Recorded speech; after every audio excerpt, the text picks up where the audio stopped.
জয় রাধে, জয় রাধে, জয় রাধে। মহাপ্রভু কথা ৭১। গতদিনের পরের কথা।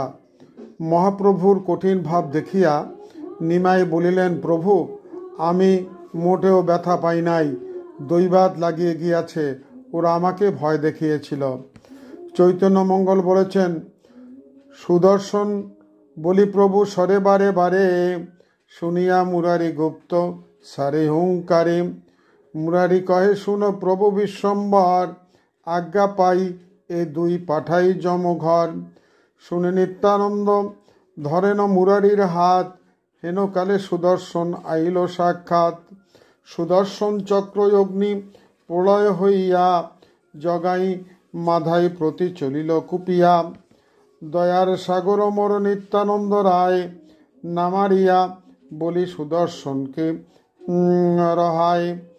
দণ্ডবত হইয়া পড়ে প্রভুর চরণে, এই দুই পতিত প্রভু মোরে দেহ দানে।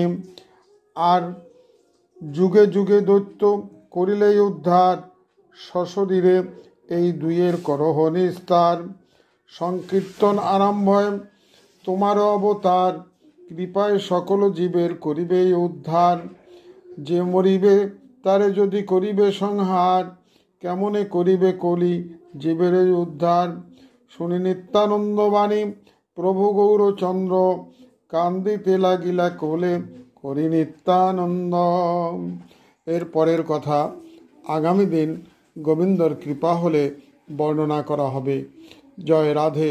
আসুন আমরা মহাপ্রভুর কথা শ্রবণ করে পাপ ক্ষয় করি। জয় রাধে, জয় রাধে, জয় রাধে।